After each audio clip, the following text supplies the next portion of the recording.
Hi all, Katrina with Blue Phoenix Creations. Today I am painting a silk charmeuse scarf, the Nouveau Poppies design. I'm applying a metallic resist. This is my new setup with the projector, and it's only about twice as awkward as it looks. I was trying a new type of bottle and tip for the resist, and that's where it exploded on me. So we end up with some leaves later on this design. Don't you just love those creative opportunities? Urgh.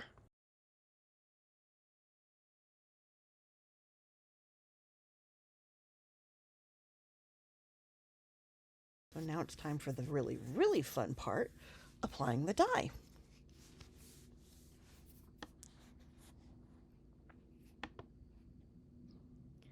In this particular instance, I have decided on 3 colors for the poppy.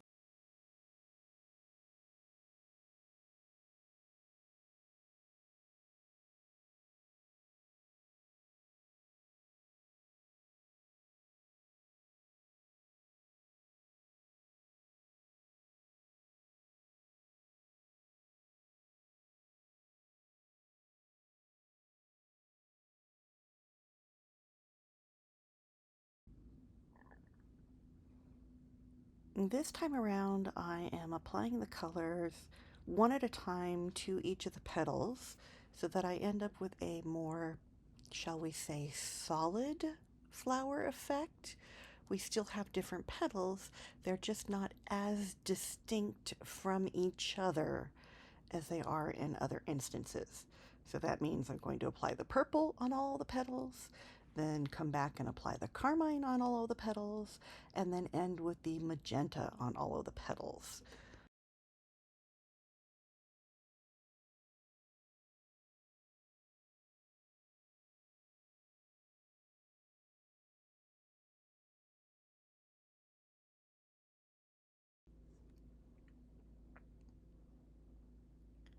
And yes, the time is sped up. I think I'm at around 200%, 250% from real time, just because, well, we can, and it's a little more interesting to watch it quickly, in my personal opinion.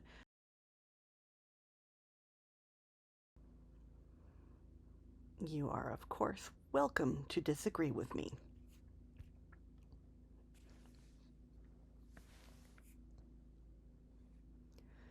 So a little bit of real-time painting here for you, just so that you get an idea of how slow this process is.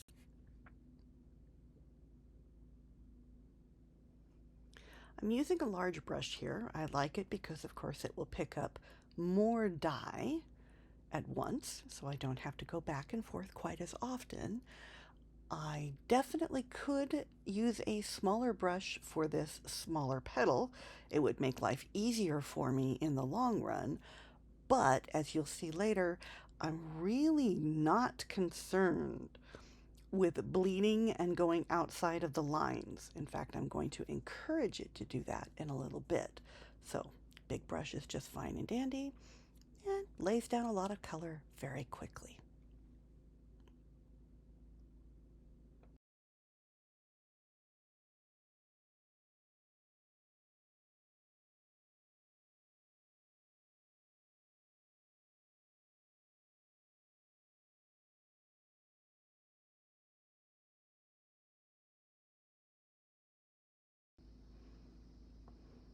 I'm applying the color onto dry silk, and I'm moving from one color to the next, and they have partially dried between colors.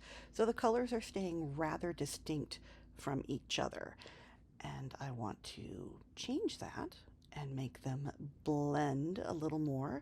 So in a minute here, you're going to see me add water to help it all bleed and blend together. There we go.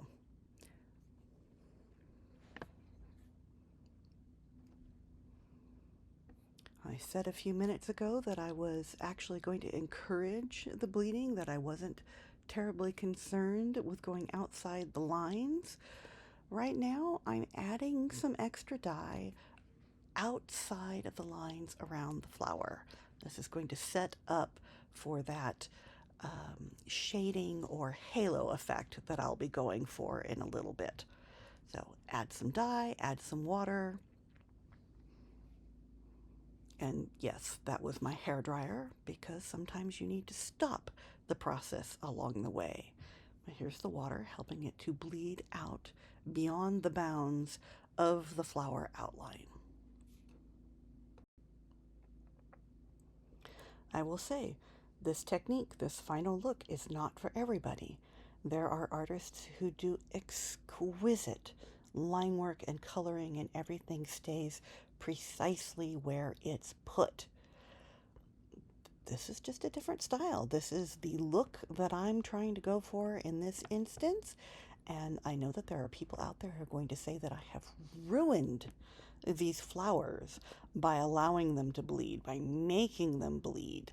But hey, that's what we're going for in this particular scarf. I want them to bleed out. You'll see at the very end why.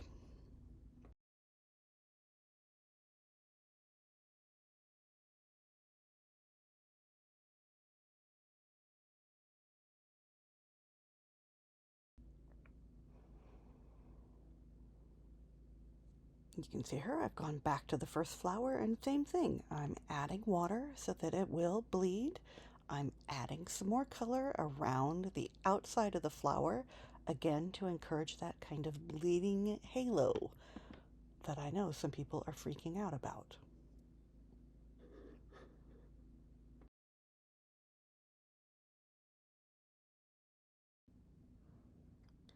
Flowers are done, time to add the stems.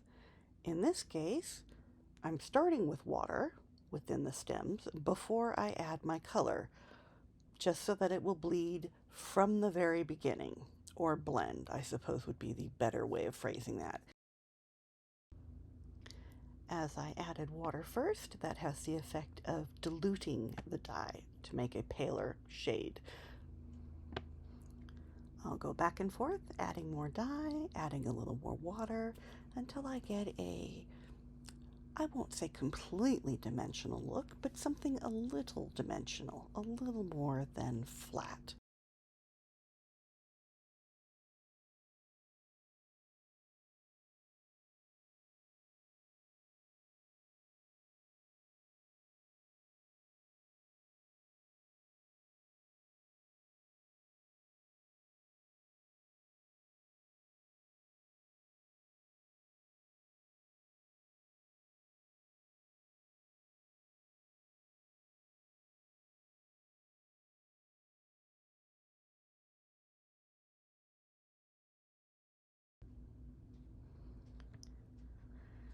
With all the stems painted, I can move on to the background. I took a look at what I had added around the edges of the flowers, what I had encouraged to bleed, and decided that I wanted something deeper. I wanted more of a drop shadow effect rather than a halo. Now you might look at this and think, shadow, nothing. It looks like we're cutting it out. Remember, the dye is going to dry to a lighter shade. So right now, I've got kind of a deep eggplant effect going on. Once it dries, it's going to be a softer blue-violet shadow. You can see here the shadow has dried and become much lighter and turned into that nice lighter purplish shade. And I'm coming in now with a cyan.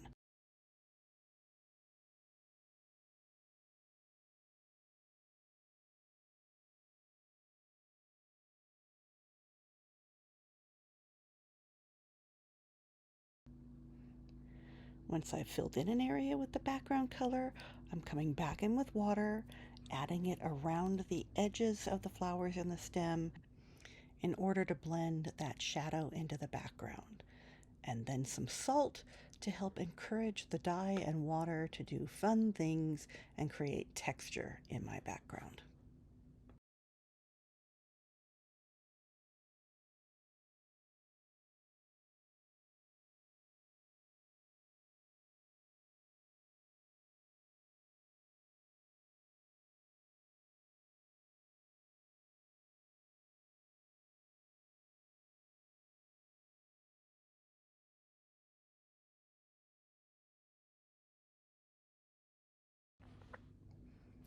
With the background drying, I can see that the line of the shadow is a harder, more distinct line than I wanted.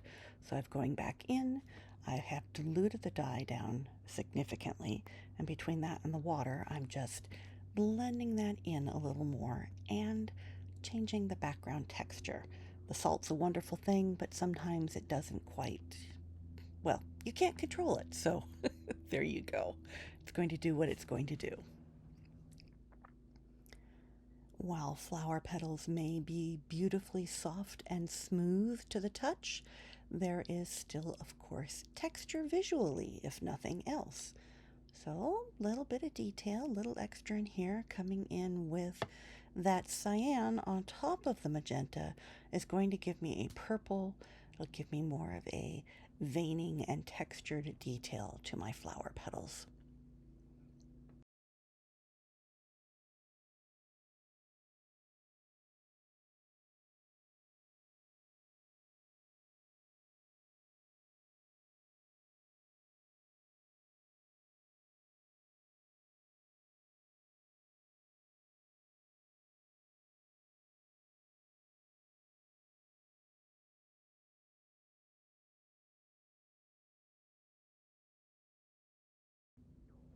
In this instance, I've discovered that the messier and more out of control my brushstrokes are, the better the end effect, which is completely counterintuitive to what you would think with art, that you must be more controlled.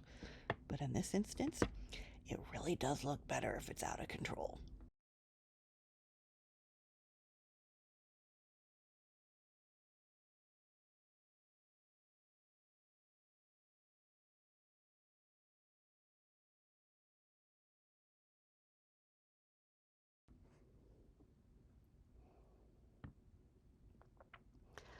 Sorry for the trampoline effect. As the silk is suspended, you're going to get that up and down. I know the pros, if they were running alongside, would use a steady cam kind of effect, but what do you do when it's the subject that's bouncing? Does anybody know how to make that look better? Can I make the camera bounce with it and then cancel out? I have no idea.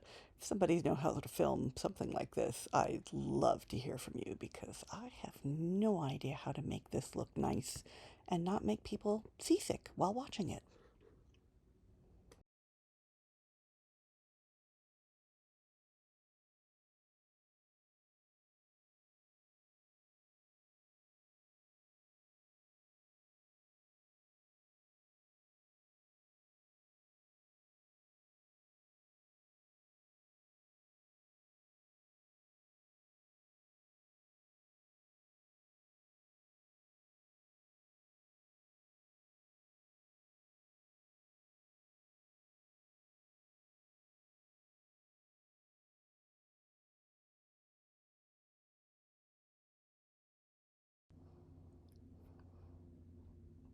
Adding a little more to the drop shadow, a little more texture around the base of the flowers with that darker color, and we're almost done.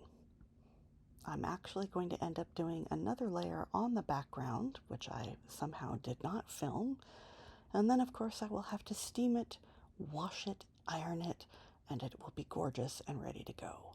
But there we go, the painting of the Nouveau Poppies silk scarf. And why am I calling it Nouveau? Well, the way the stems kind of curl and twist makes me think of Art Nouveau. So there we go. You could just say it was Crazy Katrina, but we'll go with Nouveau.